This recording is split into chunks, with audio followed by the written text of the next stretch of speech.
En el marco de los webinars programados por el Centro de Estudios Superiores de Ortodoncia, hoy vamos a tratar el tema, como les comentó la licenciada, sobre recidiva, consideraciones sobre recidiva y retención dental. Esperamos enormemente que disfruten el contenido, ya que pues este es de vital importancia como fase final de nuestro tratamiento de ortodoncia, debido a que existen pues muchos factores multifactoriales, biológicos, de crecimiento y desarrollo, que pues pueden afectar esta estabilidad de nuestro tratamiento de ortodoncia. Debemos tomar en cuenta, y es el motivo principal de nuestro tema, que obtenemos mayor estabilidad cuando seguimos un protocolo adecuado de retención y que sea diseñado de manera individual. Y entonces, bueno, la doctora Belfrania nos va a dar más detalles sobre esta información. Adelante, doctora. Gracias, doctora. Pues primero debemos saber qué es la estabilidad para ir introduciendo un poquito más el tema y ir teniendo conocimiento. Pues en ortodoncia, la estabilidad es la capacidad de obtener y mantener un equilibrio a lo largo del tiempo, durante y después de finalizado el tratamiento de ortodoncia, para que así los cambios obtenidos al final del tratamiento sean estables a largo plazo. Hay diversos factores muy importantes que debemos tomar en cuenta para lograr y mantener una correcta estabilidad dental, como por ejemplo son, pues, corregir y evitar la presencia de hábitos durante y después del tratamiento de ortodoncia. Algunos de estos hábitos son la omnicofagia, este es el hábito de morderse las uñas. También tenemos lo que es el bruxismo dental, que es apretar los dientes consciente o inconscientemente. Estos dos hábitos nos podrían provocar lo que es un desgaste en los dientes, produciendo así alteraciones en su anatomía y en su salud. De igual forma, está el hábito de succión digital, que es, bueno, pues mayormente conocido como chuparse el dedo, chuparse el pulgar. Y también el hábito de interposición lingual o deglución atípica. Estos podrían generar lo que es una mordida abierta dental y, tanto así, llegar a producir una deformación en los maxilares a nivel esqueletal. Así también como el hábito de respiración bucal. Este es el hábito de respirar por la boca. El patrón normal de la respiración que debemos de seguir, pues se realiza a través de la nariz, aunque algunos niños, mayormente son niños, mantienen la boca abierta de manera constante, ya que respiran por ella.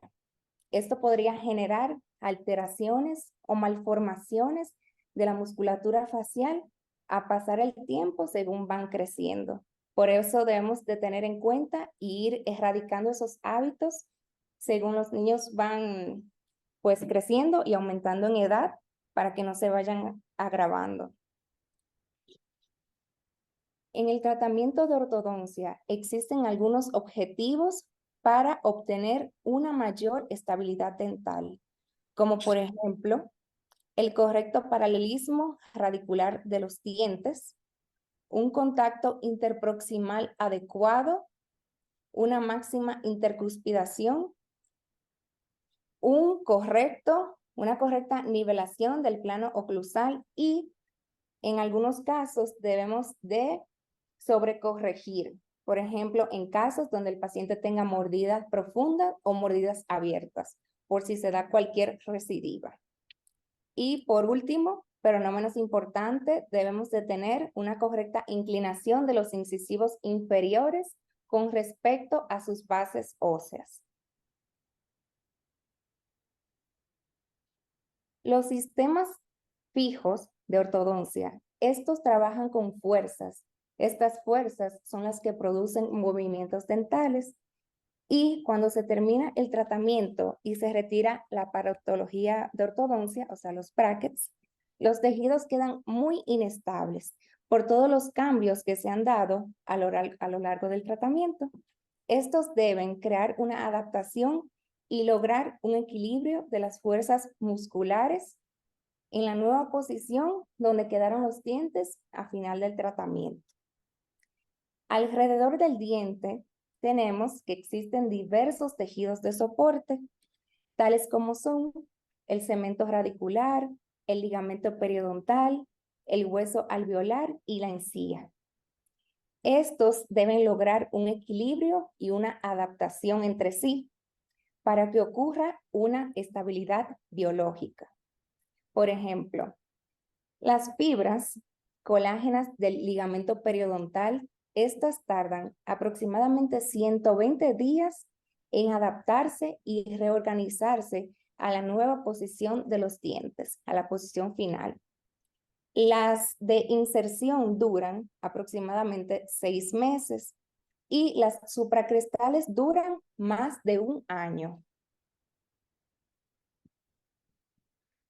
La estabilidad de la cual hemos hablado anteriormente es tan fundamental obtenerla a lo largo y al final del tratamiento para evitar que suceda la recidiva dental.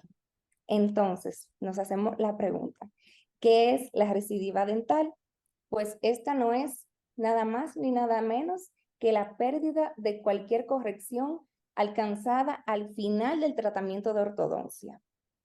Esta es una respuesta de rebote histológica y morfológica de los tejidos de soporte alrededor del diente y estos tienden a regresarlos a su posición inicial.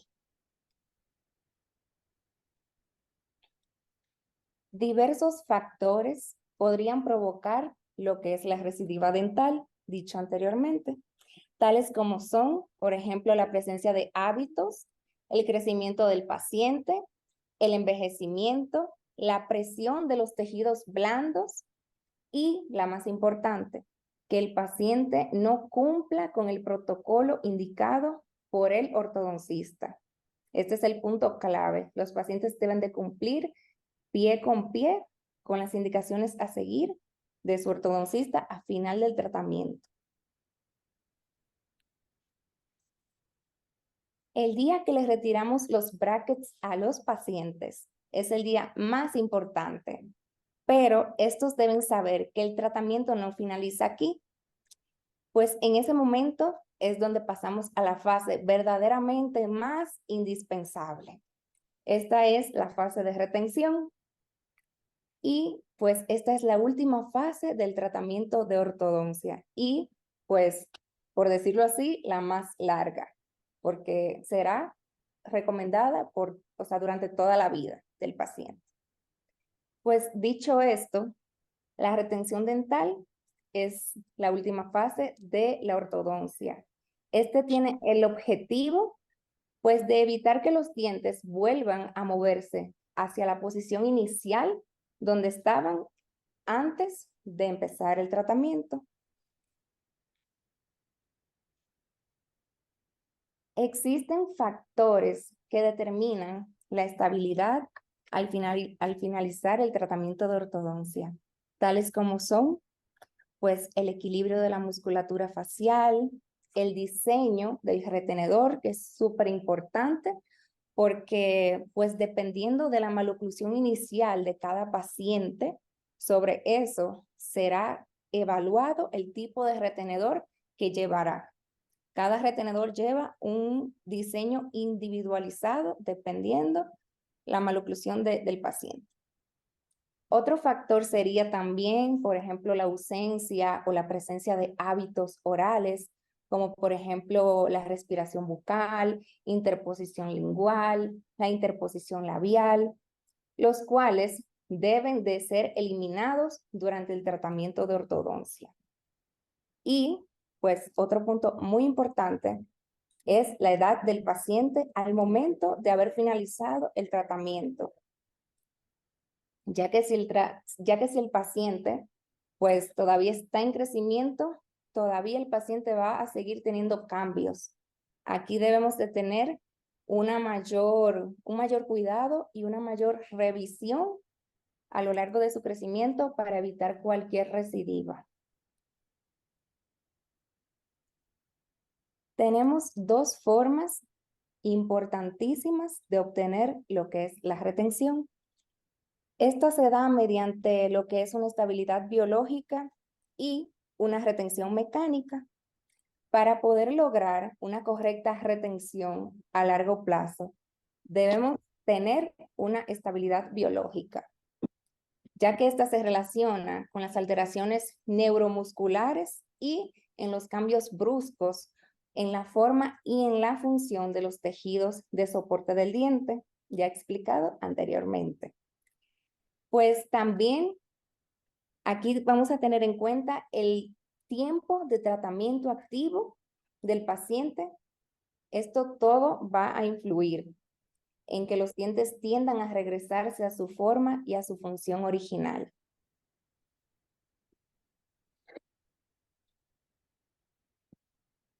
Y pues también tenemos la obtención de retención de forma mecánica. Esta se trata de inmovilizar o estabilizar los dientes en su nueva posición o en su posición final, luego de haber terminado el tratamiento. Se utilizan en esta retención mecánica alambres fijos adheridos a la superficie lingual de los dientes mandibulares y maxilares, y aparatos rígidos removibles. Estos pueden ser de acrílicos o también pueden ser de acetatos.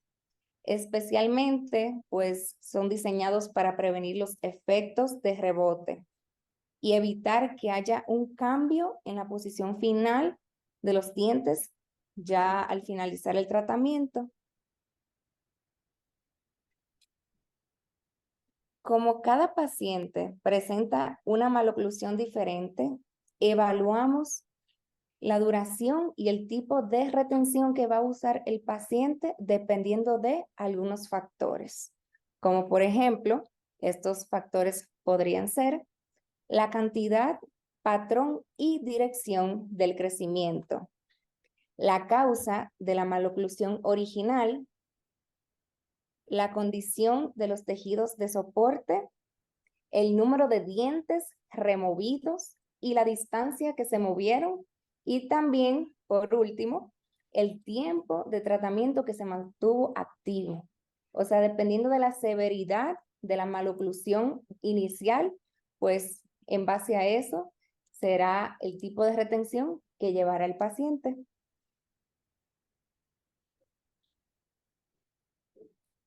Para que los retenedores puedan cumplir su función y para que sean de mejor agrado para el paciente, deben cumplir con algunas consideraciones importantísimas, como por ejemplo, pues estos pueden ser elaborados estéticamente, que sean cómodos, que sean fáciles de usar. Estos no deben de tener alguna interferencia en la oclusión, ya que si llegan a tener alguna interferencia, esto podría generar problemas, o sea, recidiva. Tampoco deben de lastimar los tejidos. Y por último, estos deben de adaptarse súper bien a los dientes del paciente y ajustarse correctamente a las arcadas.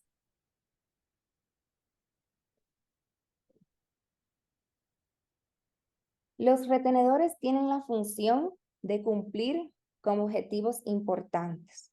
¿Cuáles son estos objetivos? Pues son mantener los puntos de contacto estables, mantener los espacios por si se requiere algún tratamiento rehabilitador, también mantener cerrado el espacio si se requirió alguna extracción dental, y también evitar posibles rotaciones dentales. Esta viene siendo una de las más frecuentes recidivas, las rotaciones oclusales. Las rotaciones dentales son las más frecuentes. Existen dos tipos de retenedores. Estos son fijos y removibles. Los retenedores fijos son un alambre seccionado de acero inoxidable que se cementan con resina de alta fluidez. Estos se adaptan a un grupo de dientes por lingual o por palatino y no dependen de la colaboración del paciente. Es importante saber que a la hora de la confección o adaptación del retenedor fijo, Para su éxito en la colocación, que vendría siendo el punto más importante, este debe de ser bien contorneado, a manera que al momento de cementar este retenedor fijo esté totalmente pasivo y se adhiera por lingual o por palatino, dependiendo de dónde vaya colocado, se adhiera súper bien a la arcada del paciente. De lo contrario, si no se adhieren bien o está activo, habrán movimientos dentales. En cambio, los retenedores removibles son aquellos que necesitan la colaboración del paciente. Estos son confeccionados en el laboratorio y están hechos con una base de acrílico y un alambre que va por las caras vestibulares de los dientes. Al igual que los retenedores fijos, estos tienen el fin de evitar la recidiva dental. Debemos de tener algunas consideraciones importantes a la hora de colocar un retenedor fijo. Pues nosotros como ortodoncistas, a la hora de colocar un retenedor fijo, debemos de tener en cuenta que la resina no invada las áreas interproximales. Revisar súper bien la oclusión para que no exista ninguna interferencia. Que el retenedor quede bien adosado, siguiendo la anatomía perfectamente de las caras linguales o palatinas de los dientes donde se va a colocar.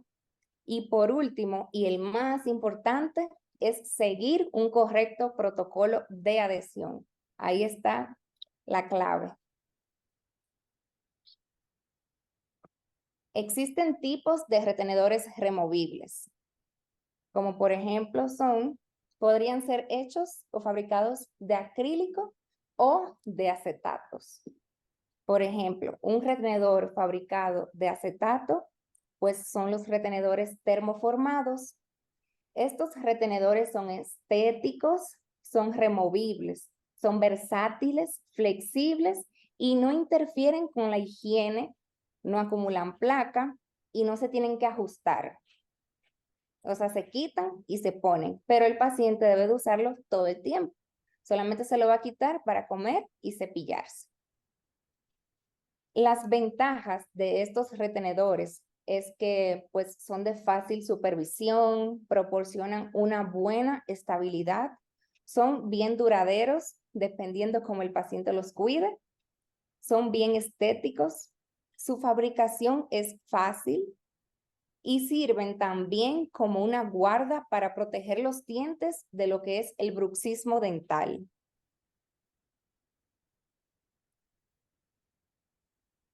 Tenemos aquí también lo que es el retenedor Holley. Este retenedor Holley es un tipo de retenedor removible. Este está compuesto por una base de acrílico, ganchos Adams en los molares y un arco vestibular con anzas en los caninos. Su uso, el primer año es de 24 horas. Luego, el protocolo de uso cambia a todas las noches durante toda la vida. Acá tenemos también el retenedor circunferencial. Estos, a diferencia de los anteriores, de los Holley, estos están compuestos de acrílico y de alambre, pero a diferencia de los anteriores, el cinturón vestibular va por todos los dientes de la arcada, no solamente en anterior, y no lleva ganchos. A estos retenedores circunferenciales se le pueden hacer diversas modificaciones. Por ejemplo, en este caso, vemos en estas imágenes que se pueden realizar con una pantalla vestibular de acrílico o también se puede realizar con ella, pero pues mayormente casi se indica con la pantalla vestibular de acrílico. El acrílico, o sea, el color del acrílico lo elige el paciente. Mayormente todos eligen transparente, pues para que sean más estéticos, pero el fin de tener esta pantalla vestibular es que genera una mayor retención entre las caras interproximales de los dientes. Tenemos acá también otra modificación. En esta modificación podemos observar aquí que tiene pues un accesorio como una bolita, por así decirlo. Este se indica cuando el paciente tuvo una mordida abierta por un hábito de lengua. Este retenedor, como dije anteriormente, en la parte palatina lleva un accesorio. Esto funciona como un distractor para recordar a la lengua que tiene que ir posicionada en el paladar y no entre los dientes, para que esa mordida abierta no vuelva a generarse. Como podemos ver acá, pues tenemos un circunferencial con tornillo de expansión. Este retenedor con tornillo de expansión se indica cuando el paciente tuvo presencia de colapso maxilar o mandibular durante el tratamiento. Y pues en el tratamiento se llevó a cabo un protocolo de expansión. Si llegara a existir durante el proceso de retención una recidiva de colapso maxilar o mandibular, este tornillo tiene como objetivo poder ser activado y expandir según sea la necesidad y de esta forma pues poder evitar este tipo de recidiva.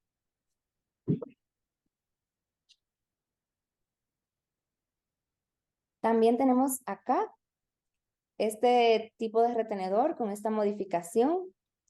Estos retenedores mayormente están indicados en pacientes que a inicios del tratamiento de ortodoncia tuvieron dientes palatinizados y que para evitar que vuelvan a su posición inicial, si esto llegara a suceder, el resorte se puede activar, llevando así el diente hacia vestibular o hacia su forma, hacia su posición correcta.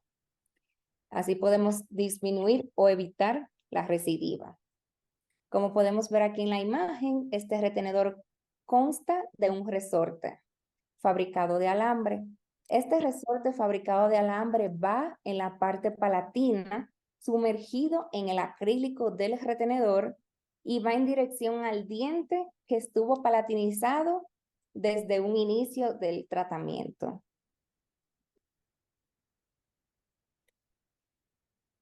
Podemos ver acá que los retenedores también les podemos agregar pónticos dentales para mejorar la estética del paciente y pues su seguridad y su autoestima. En pacientes que hayan tenido algún traumatismo dental, podemos indicar este tipo de retenedor, que hayan tenido un traumatismo dental, un accidente o alguna condición. Por ejemplo, este es muy útil en pacientes con labio y paladar hendido. Acá tenemos el MyoBrace. ¿Qué es el MyoBrace?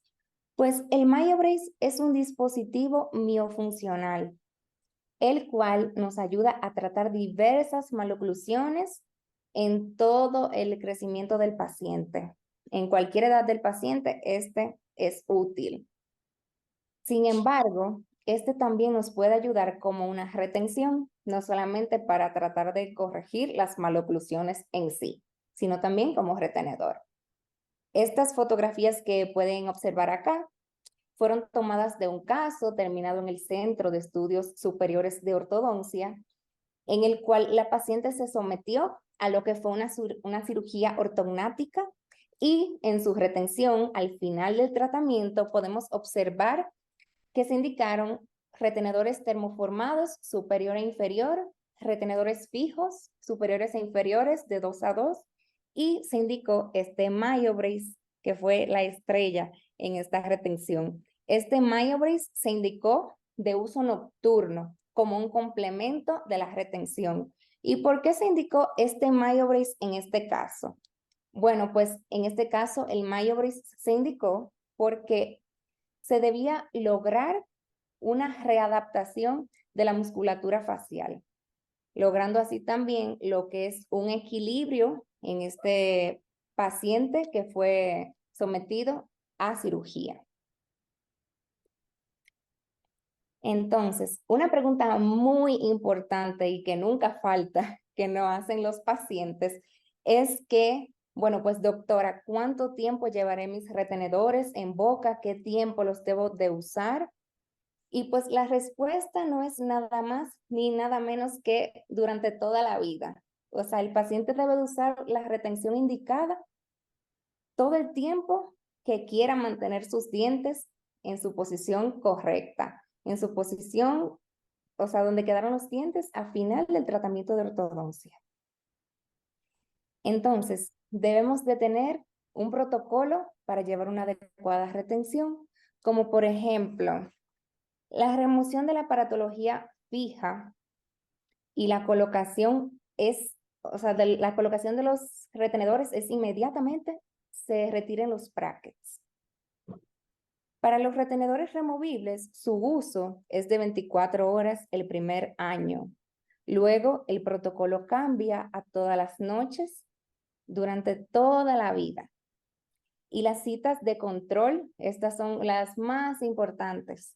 Las citas de control de los retenedores fijos y removibles, pues la primera cita es al mes, la segunda es a los 3 meses, la tercera a los 6 meses y después cada año.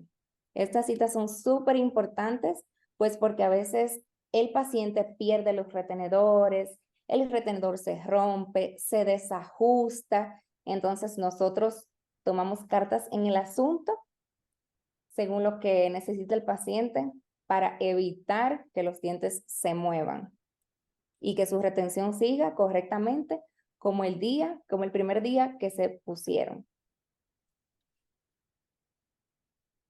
Bueno, gracias, doctora. Bueno, solo quería complementarles que existen procedimientos que favorecen en nuestra retención, como son los desgastes interproximales, ya que convierten estos puntos de contacto en facetas o áreas de contacto grandes que a la vez nos aportan estabilidad dental. ¿Ok? Cuando hacemos una extracción, el tejido gingival que se generó por cierre mecánico, se le puede realizar una gingivoplastía para evitar que este tejido, quizás está un poquito grueso, haga ese o produzca un diastema interproximal.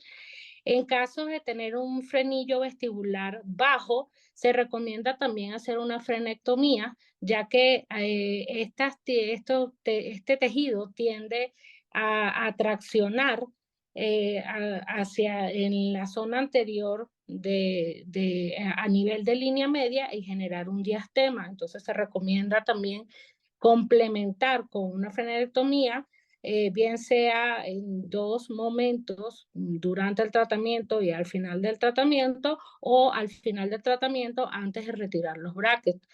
Y las fibrotomías supracrestales también disminuyen en un 30% aproximadamente casos de rotaciones dentales importantes. Entonces son procedimientos que nosotros podemos, de los cuales nos podemos apoyar en nuestro tratamiento de ortodoncia para generar mayor estabilidad. ¿Ok? Lo más importante, quizás el mensaje fundamental, es que la retención mecánica debe ser diseñada de manera individual y siempre viendo los modelos iniciales del paciente, porque solucionamos los inconvenientes o las maloclusiones que éste presenta y pues lo vemos todo hermoso y pues se nos olvida, ¿no? Algún detalle importante que ya se solucionó en una etapa inicial del tratamiento. Entonces es importante volver a ese estudio inicial, fotos, modelos, hacer una revisión importante de cómo llegó el paciente, motivo de consulta, fotografías para nosotros poder diseñar y alcanzar, cubrir todos los aspectos que este paciente necesita. Bueno, esperemos que haya sido de su agrado este webinar y muchas gracias por su atención. Para posteriormente poder utilizarla en YouTube el día de hoy, biomecánicas ortodónticas para el manejo de pacientes en clase 3 esqueletal mediante camuflaje ortodóntico a cargo de la doctora Fabiola Casasa en compañía de la doctora Michelle Zambrano. Muchísimas gracias por su tiempo y por darnos este espacio. Adelante. Muchas gracias, Diana. Buenas noches. Feliz 2024 para todos. Bienvenidos pues a esta nueva temporada de webinars. Yo soy la doctora Fabiola Casasa, egresada del CESO y actualmente docente. A nombre de la institución del Centro de Estudios Superiores de Ortodoncia, les doy la bienvenida y las gracias por estar conectados el día de hoy. Hoy tengo el gusto de compartir este espacio con la doctora Michelle Zambrano. Ella es originaria de Machala, Ecuador, y actualmente es residente del segundo año de la maestría, del último año. Bienvenida, doctora. Gracias por estar aquí, por compartir este webinar conmigo. Esta noche vamos a estar hablando del camuflaje ortodóntico en pacientes clase 3. Como bien lo dice el nombre del webinar y que lo acabamos de mencionar, biomecánicas ortodónticas para el manejo de pacientes clase 3 letal mediante camuflaje ortodóntico. Hemos preparado una serie de casos manejados de diferentes maneras, con diferentes biomecánicas, de las cuales les vamos a estar hablando. Y a la par que vamos mencionando estas mecánicas, pues vamos a estar mostrando casos que fueron trabajados en el CESO por diferentes residentes y diferentes instructores que colaboramos en el CESO. Entonces, sin más, le doy la bienvenida a la doctora Michelle, que nos va a acompañar y nos va a hacer toda la introducción. Adelante, Michelle.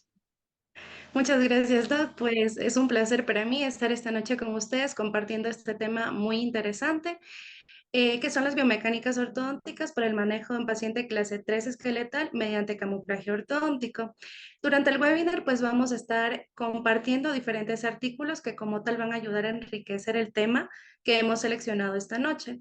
Motivo por el cual les solicito tengan sus teléfonos a la mano, pues para que puedan escanear el código QR que les vamos a estar compartiendo. Como tal, vamos ya a dar inicio al webinar.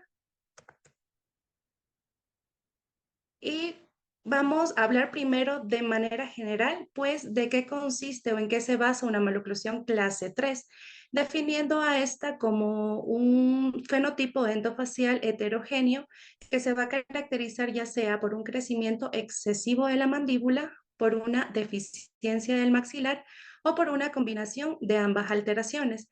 Cabe recalcar que esto puede ocurrir como parte de un síndrome o de manera aislada.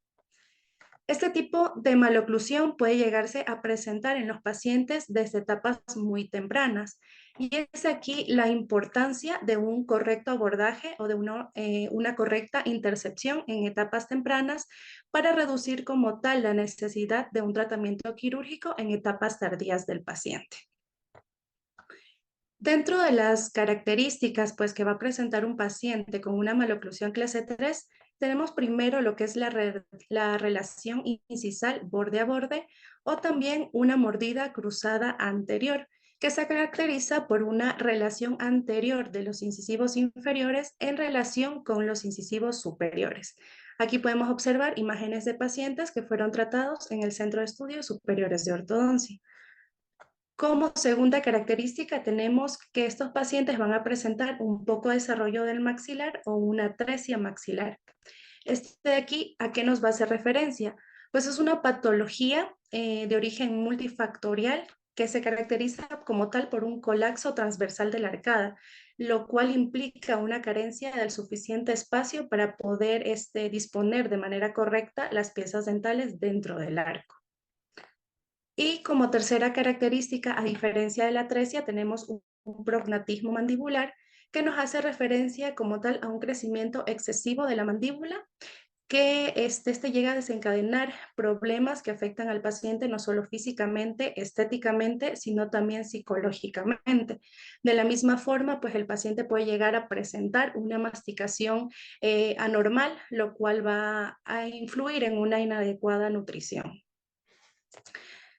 Bien, a continuación tenemos lo que es la etiología de esta maloclusión que se va a deber a distintos factores, sean estos hereditarios, dentales, funcionales y esqueléticos. ¿A qué hacemos referencia a factores hereditarios? Pues cuando ya de familia, pues como tal, se llega presentando este tipo de maloclusión. Dentro de los factores dentales, pues tenemos a la erupción ectópica de los incisivos centrales maxilares o la erupción ectópica de los caninos superiores. Otro factor que también se atribuye es la pérdida prematura de los molares decisivos. Dentro de los factores funcionales tenemos lo que es la posición anómala de la lengua, que le va a dar al paciente una característica también clínica de este tipo de maloclusión, que es una mordida abierta anterior.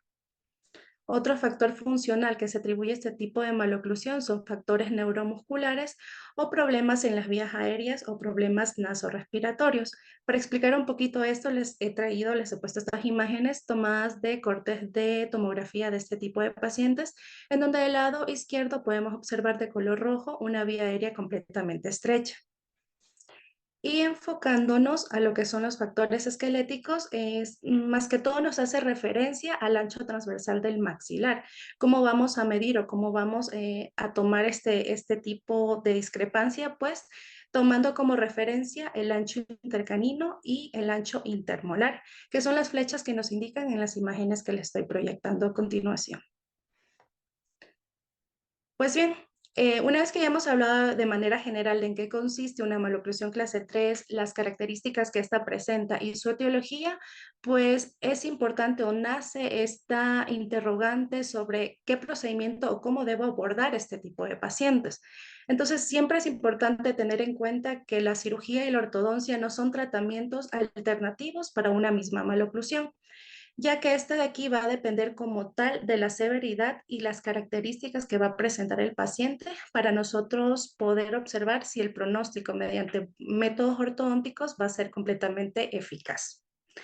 Entonces, por esto les he traído o es importante realizar un diagnóstico diferencial en base a las características morfológicas que presenta el paciente, diferenciando muy bien cuando nosotros estamos frente a una clase 3 verdadera o cuando estamos frente a una pseudo clase 3.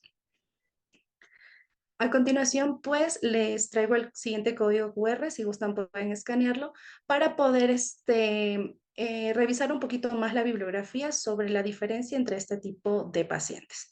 Cuando estamos ahora bien frente a un paciente pseudo clase 3, perdón, pues cuando nosotros al paciente lo llevamos a relación céntrica, sus incisivos llegan a una relación borde a borde, como lo podemos observar en la imagen. La mandíbula radiográficamente presenta un tamaño normal.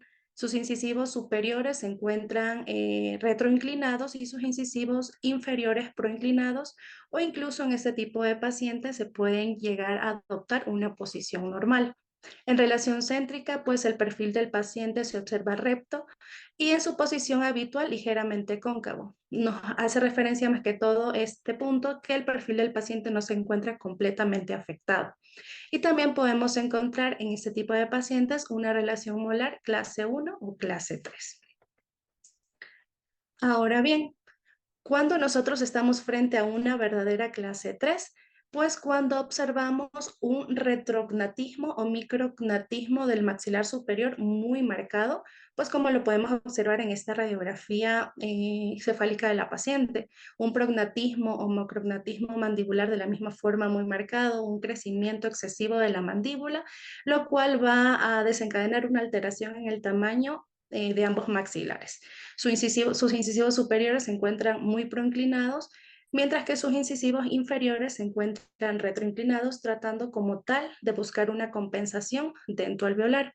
Si nos fijamos un poquito en la fotografía del lado izquierdo del perfil del paciente, pues a diferencia de la imagen de una paciente pseudo clase 3, pues este perfil se encuentra bastante comprometido.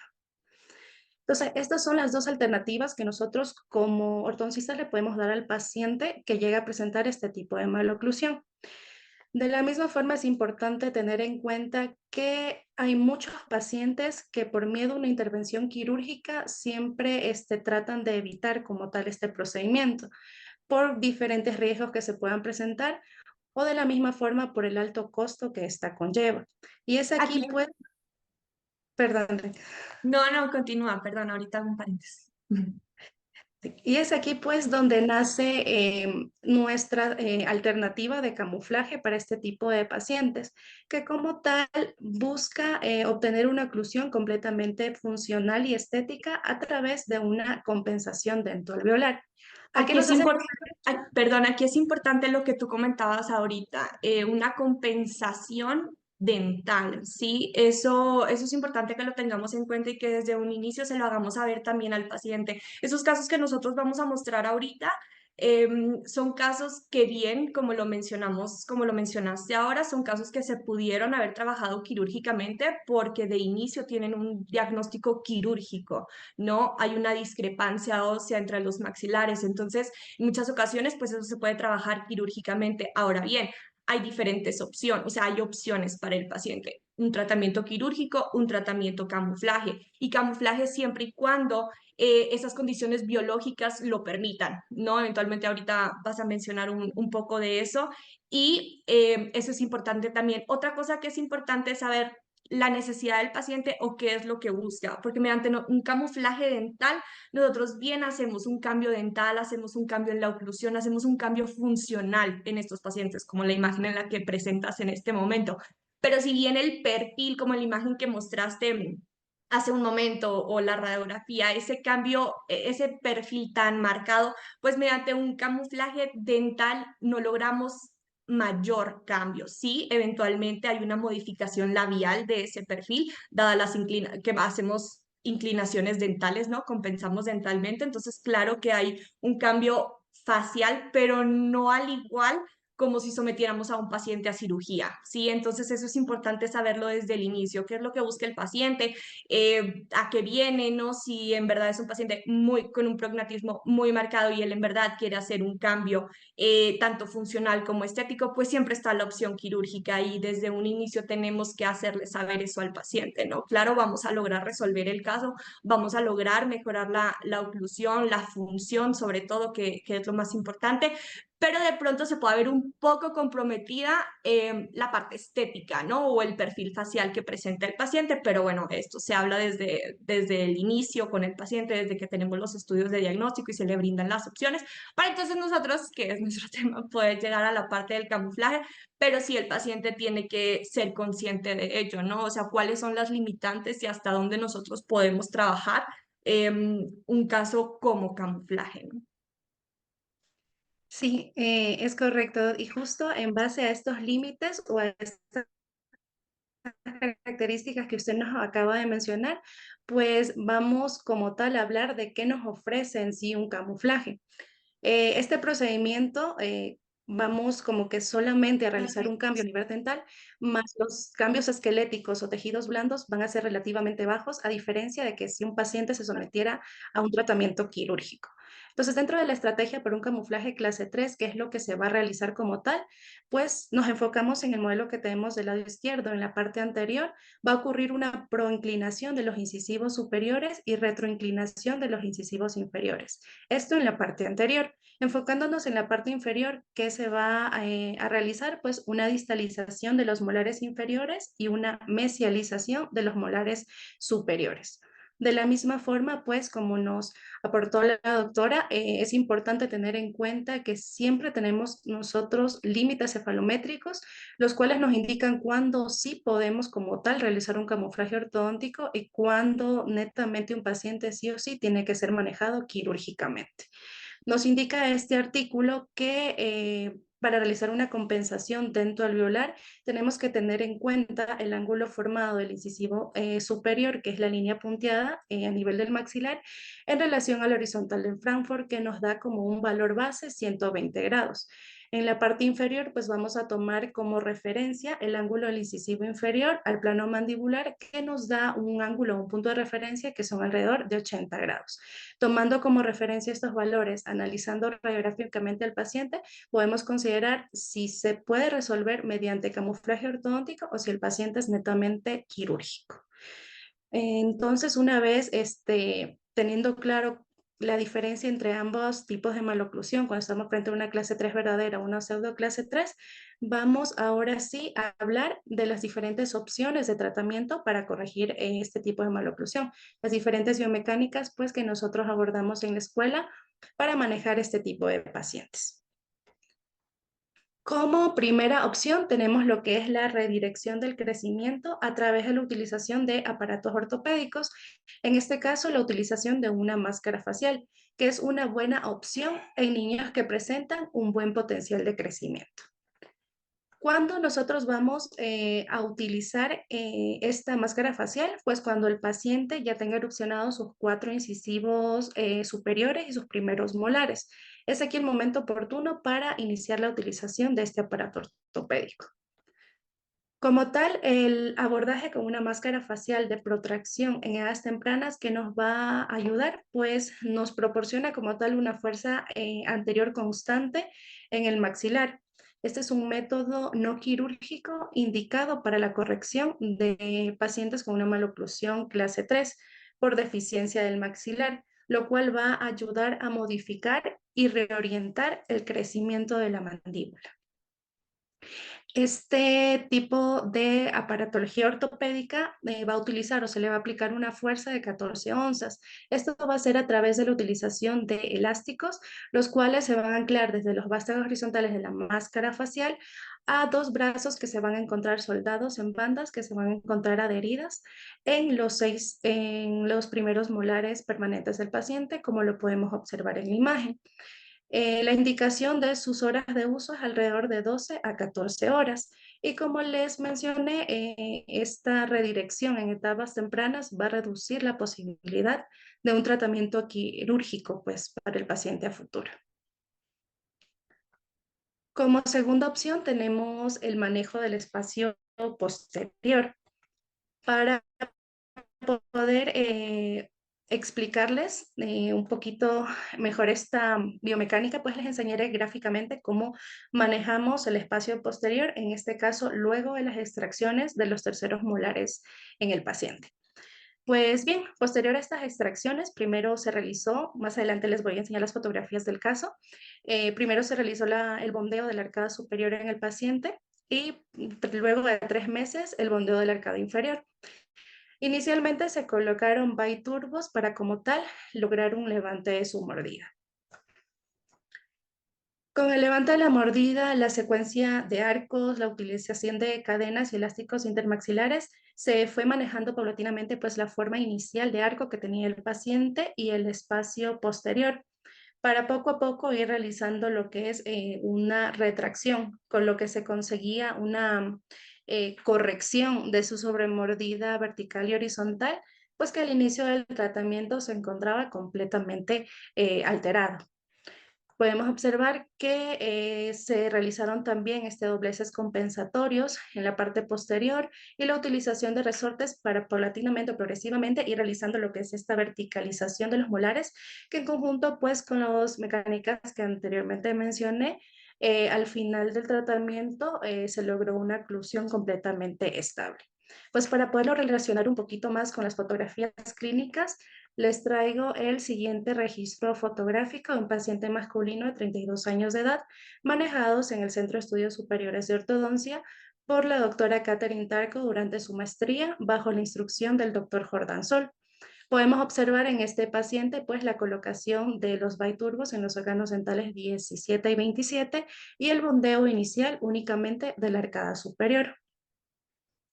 Observamos la forma inicial de arco que tenía el paciente, una forma completamente cuadrada. Se observa una desalineación de sus órganos dentales. Aquí podemos observar un registro fotográfico en donde ya se va manejando un poquito más su relación incisal borde a borde y luego de 3 meses de tratamiento pues ya se realiza lo que es el bondeo de la arcada inferior. Se inicia lo que es la alineación y la nivelación de la arcada inferior para progresivamente ir realizando lo que es una verticalización de sus molares e ir logrando una mejor intercuspidación entre sus maxilares. Ya para etapas intermedias del tratamiento podemos observar que ya se ve una mejor corrección de su sobremordida, se está trabajando en lo que son sus clases molares y caninas, las inclinaciones de sus molares pues evidentemente se ve que va progresando de una manera muy satisfactoria y ya para etapas finales del tratamiento podemos observar cómo se sigue manejando lo que es la corrección de sus líneas medias y la intercuspidación. Observamos la utilización de elásticos de asentamiento en delta y la utilización de cadenas para ir consolidando espacios Y ya para el final del tratamiento, pues observamos cómo el paciente queda completamente estable, se logró un descruce completo de su mordida, una corrección de sus líneas medias, se obtiene una clase 1 canina y molar estable bilateralmente.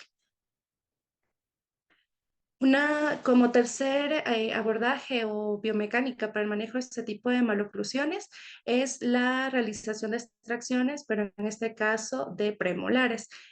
Para poder explicarles un poquito este apartado, pues me basé en el capítulo 72 del libro del doctor Gonzalo Uribe. Si gustan pueden revisar este capítulo, es muy interesante y la verdad es que nos da una idea mucho más amplia de cómo abordar mediante extracciones las diferentes tipos de maloclusiones, no solamente la clase 3.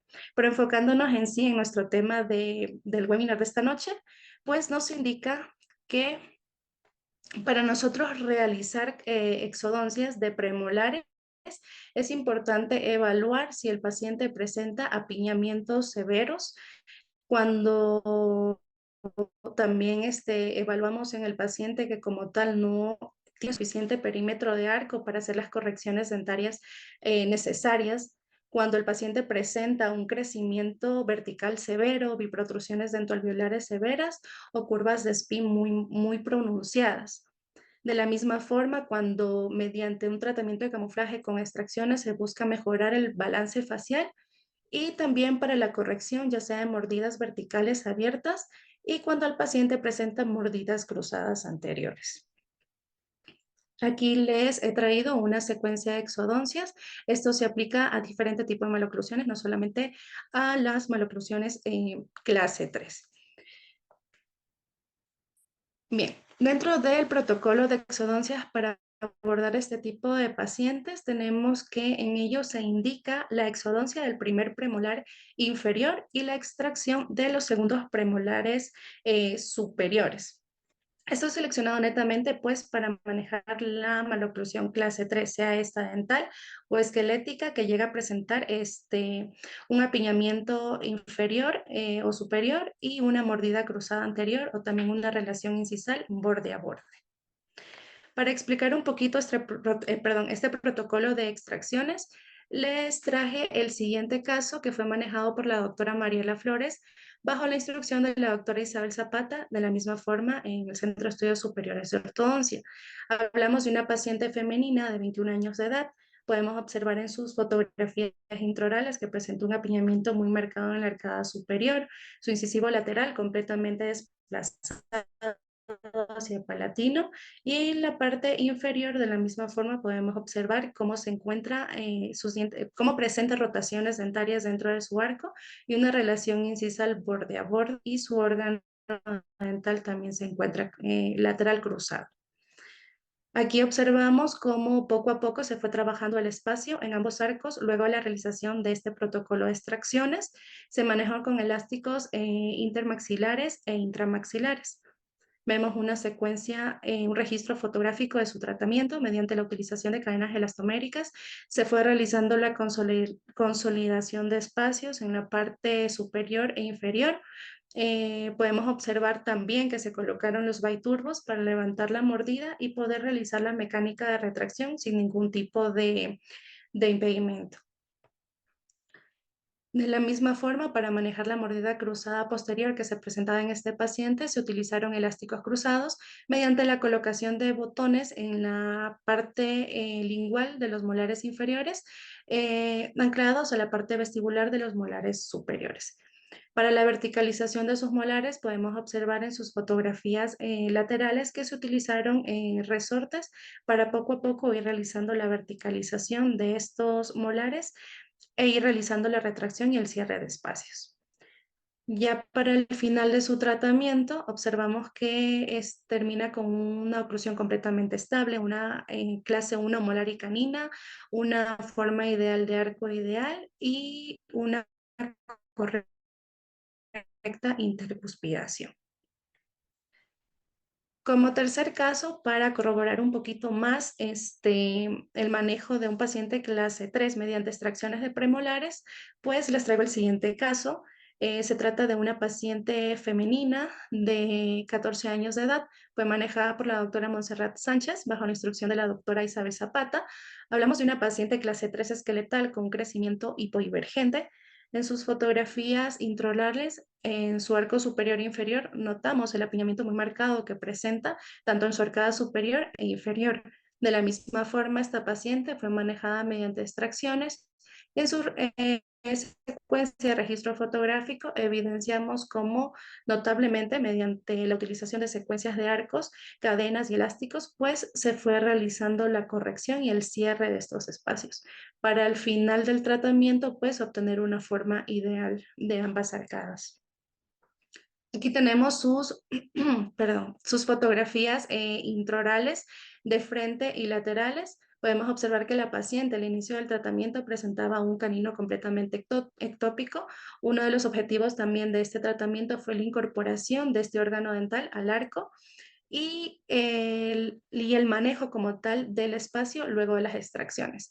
Observamos sus fotografías iniciales, sus fotografías finales que fueron manejadas netamente con este tipo de materiales que fueron las cadenas, la secuencia de arco y los elásticos sin necesidad de la utilización de un microtornillo. Para el final del tratamiento ya obtenemos una oclusión completamente estable. Y como otro método o manera de manejar este tipo de pacientes sometidos a este tipo de tratamiento, tenemos la distalización con microtornillos o dispositivos de anclaje temporal que ofrecen una alternativa ideal para obtener un anclaje máximo en ortodoncia. ¿Cuáles van a ser las aplicaciones clínicas de los microtornillos o mini implantes? Pues sus aplicaciones van a ser muchas. Aquí les enlisté algunas que tenemos lo que es la intrusión de dientes posteriores, para corrección de mordida abierta, intrusión de incisivos, corrección del plano cruzal, mecánica de retracción, mecánica de protracción y verticalización de molares, entre otras. De todas estas aplicaciones clínicas, en el siguiente caso pues que les voy a estar compartiendo, nosotros realizamos lo que es la mecánica de retracción. Entonces aquí les he traído de manera gráfica como un procedimiento de cómo realizamos en el paciente como tal la retracción inferior para poder corregir el resalte en este tipo de pacientes. Primero pues se realizó lo que es la colocación del microtornillo, en este caso en shelf mandibular en la parte inferior. Luego de la colocación del microtornillo se procedió a colocar biturbos para lograr como tal el levante de la mordida, para que el momento que nosotros estemos haciendo la retracción no exista ningún tipo de obstáculo.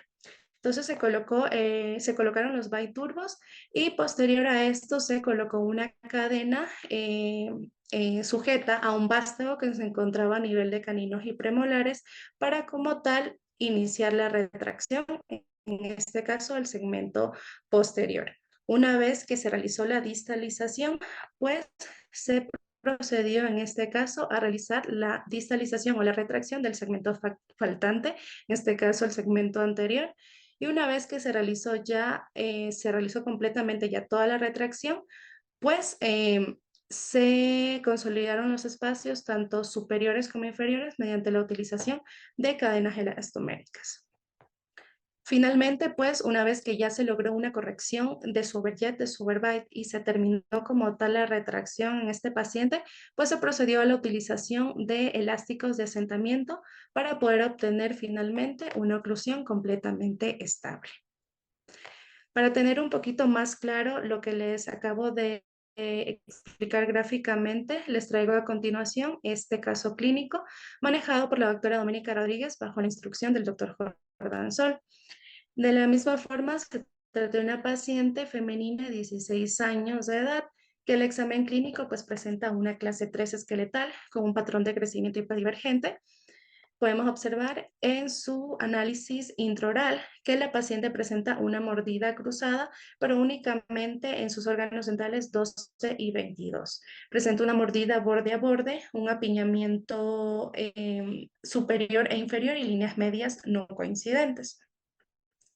En su registro fotográfico podemos observar cómo se corrige como tal, mejorar su sobremordida. Ya para el progreso no se encuentra la paciente en una relación incisal borde a borde, sino que ya tenemos un overjet y un overbite ligeramente adecuados.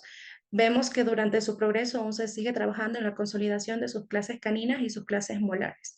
Y ya para el final del tratamiento, pues podemos observar que se logra una coincidencia en sus líneas medias, sus arcos se encuentran completamente estables, una clase 1 canina y molar y una oclusión completamente funcional. Aquí tenemos sus fotografías laterales de cráneo en donde observamos cómo el plano oclusal de la paciente se fue corrigiendo en su radiografía de inicio, progreso y ya para su final de crecimiento, final del tratamiento, pues se encuentra completamente estable. Les comparto otro caso clínico que fue manejado por el doctor Joel Elangui de la misma forma durante su maestría, bajo la instrucción del doctor Isaac Maldonado. Este es un caso más que todo manejado primero por una fase ortopédica y luego sí por una fase ortodóntica. El paciente, pues, inicialmente tenemos sus fotografías intraorales de inicio. Fue manejado mediante la utilización de un expansor para lograr aumentar su espacio, su ancho transversal, que como podemos observar en sus fotografías se encontrará completamente afectado. Se utilizó en conjunto con una máscara facial. Posteriormente, cuando el paciente ya presentaba un correcto ancho transversal, se pasó a una segunda fase que fue la fase ortodóntica, en donde primero se realizó una técnica 4x2, un abordaje 4x2, y ya cuando el paciente tuvo todos sus dientes permanentes en boca, expolió todos sus dientes deciduos, pues se realizó un bondeo completo, tanto en la arcada superior como en la arcada inferior. En este caso, ya una vez que se logró como tal alineación y nivelación y una buena forma de sus arcos, se procedió a colocar microtornillos en shelf mandibular para lograr una retracción del segmento inferior y lograr como tal un descruce de mordida. Para el final del tratamiento, pues, lograr obtener una oclusión completamente estable. Podemos observar sus fotografías laterales de cráneo de inicio y sus dos progresos y su final. Podemos observar cómo se fue realizando el recambio dental del paciente. Para su progreso, pues, se logra ver una marcada biprotrusión y ya para el final, pues, una corrección como tal de su sobremordida, una corrección de su plano oclusal y cómo se logra ver mucho más estable sus relaciones esqueléticas. Finalmente les traigo este caso clínico manejado por la doctora Paulina Martínez bajo la instrucción de la doctora Fabiola Casasa durante su maestría. Es un paciente masculino de 33 años de edad. Al examen clínico es un paciente pues clase 3 esqueletal con un patrón de crecimiento hiperdivergente. Observamos en sus fotografías intraorales pues que el paciente presenta una clase 3 molar y canina bilateral. Una línea media superior no coincidente con la línea media y podemos observar que presenta un apiñamiento moderado superior e inferior en una mordida cruzada anterior. Presenta la ausencia del órgano dental 36. Podemos observar sus fotografías de frente, de cómo va el progreso de su tratamiento. Inicialmente, pues, se procedió a la incorporación del órgano dental que se encontraba completamente fuera del arco mediante la utilización de una técnica de doble arco. Una vez que se logró la incorporación del canino, pues se siguió trabajando la fase de alineación y nivelación. Ya para etapas de intermedias y finales de tratamiento, pues se manejaron dobleces compensatorios para lograr obtener como tal una oclusión funcional balanceada. Es importante recalcar también durante el tratamiento que del lado derecho del paciente se realizó como tal una retracción mediante la utilización de microtornillos, mientras que el lado que presentaba la ausencia dental, en este caso el órgano dental 36, se realizó una pérdida de anclaje, es decir, una mesialización del órgano dental 37 y 47 para reemplazar a la pieza dental perdida. Pues bien, esto ha sido todos los casos que les he podido compartir esta noche. Espero que haya sido de su agrado. Les comparto pues a continuación nuestras redes sociales y las redes sociales pues del Centro de Estudios Superiores de Ortodoncia. Sin nada más que aportar, pues les agradezco su presencia esta noche en este webinar. Gracias, Mitch, por compartirnos estos casos, mostrarnos los diferentes escenarios de abordaje que tenemos en pacientes con un diagnóstico de clase 3, probablemente, o bueno, quirúrgico, o idealmente pacientes quirúrgicos, pero que podemos trabajar mediante camuflaje dental. Recordemos que cada caso es diferente y necesitamos siempre pues estudios completos de diagnóstico para poder saber cómo vamos a abordar el caso, ¿no? Pero sobre todo también poderle brindar al paciente, si es que las hay, las opciones de tratamiento, no condenar al paciente a que solamente deba someterse a un tratamiento quirúrgico cuando por miedo, salud, economía, diferentes motivos, no se puede lograr. Y hoy en día tenemos, bueno, los microtornillos y demás aparatologías con las que podemos, placas y demás con las que podemos también resolver muchos casos sin necesidad de llegar a una cirugía. Entonces, también considero importante, y como lo mencionaste dentro de estas opciones de camuflaje, la fase ortopédica, ¿no? También súper importante, y en webinar pasado estuvieron mencionando la edad ideal para poder llevar a los niños a consulta, ¿no? Para tratar de prevenir o poder mejorar crecimiento de los pacientes. Entonces, considero que esto es importante. Todo esto o muchos de estos pacientes tienen un antecedente familiar, ¿no? Los pacientes clase 3, el papá, la mamá, la abuelita, alguien, ¿no? Siempre hay como esa cadenita. Entonces, que sepan que tienen opciones, pacientes que nos estén viendo por acá, el público que esté conectado, que quieran llevar a sus pacientes, que sepan y tengan conocimiento de que desde edades tempranas podemos brindarles un tratamiento a esos pacientes, y pacientes adultos también que tengan alguna de estas, bueno, ya sea pacientes clase 3, que también hay pacientes clase 2 que también trabajamos con camuflaje y demás, que sepan que hay más alternativas, ¿sí? Obviamente con sus respectivas limitantes, claro está, pero que puedan tener otro escenario u otra opinión. Entonces, yo te agradezco por la presentación que nos diste el día de hoy, por los casos que pudiste mostrar. Les agradezco a todos los que se conectaron y nos acompañaron. Recuerden que nos estamos reuniendo otra vez cada 15 días dentro de estos webinars, y a nombre del Centro de Estudios Superiores de Ortodoncia, pues les doy las gracias por haber estado aquí.